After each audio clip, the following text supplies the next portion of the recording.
কিছু চিন্তা ভাবনা কি করতেছো তোমরা? বন্ধু আম্মা বসে বসে খালি চার দোকানে চা খায় তো কাজ হচ্ছে না, চলো বড় ধরনের কিছু একটা করি। বন্ধু, বড় হওয়া তো কোনো সমস্যা না, আমরা ছোট থেকেই শুরু করি। তাহলে চলো সবাই উঠি, একটা বুদ্ধি পরামর্শ করে দেখি কি করা যায়। চলো ওঠো হ্যাঁ বন্ধু, চলো যাই, চলো চলো বন্ধু যাই। দাদা শেষ করি। বন্ধু ইদ্রিস আসলেই কিন্তু আলোচনা শুরু। আচ্ছা তাহলে বন্ধু আসো নাকি? হ্যাঁ হ্যাঁ, ওয়েট কর।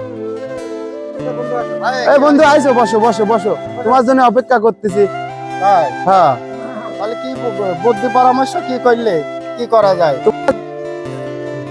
বহুত কিছু ভাবার পরে বন্ধু বুঝলাম হুম, আমরা সবাই মিলে ইউটিউবেতে একটা চ্যানেল খুলি। এটা শুধু চ্যানেলই না, এটা হচ্ছে সমাজ পরিবর্তনের একটা মাধ্যম। হ্যাঁ, ভালো হবেন বন্ধু। তাহলে বন্ধু তুমি কি করছো?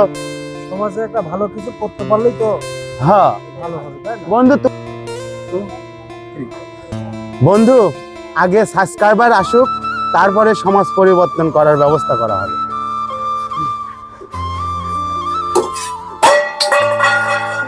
খেলা দিলে ভাই। আরে এটা ভুল না, এটা স্প্রিং এর। এই লবণটা চাকি দেখি। তুমি লবণ দিতে যা চেনি কখন ঢুকে গেল এর ভিত? শালা রান্না পারে না, শালা ইউটিউবে আমার ভিডিও আপডেট দিবে নাকি? লবণ দিতে যাচ্ছে নিদিও ফেলে। চেনি ঢুকা ফেলেছে। এই আবার বলে ইউটিউবে ভিডিও আপলোড দিবি। এই ভিডিও লোকে খাবেনি। এই রান্নায় প্রমাণ করে আমাদের প্রতিভা চুলায় নাই, ক্যামেরায়। বন্ধু আমি আগেই কইছিলাম আমাদের এই হাসিটা দর্শক খুব প্রাধান্য দিবি। তাহলে সিদ্ধান্ত পাকাপাকি, রান্না না, আমরা মানুষের মন রান্না করবো। তাহলে চলে যাই। ঠিক আছে, চলো।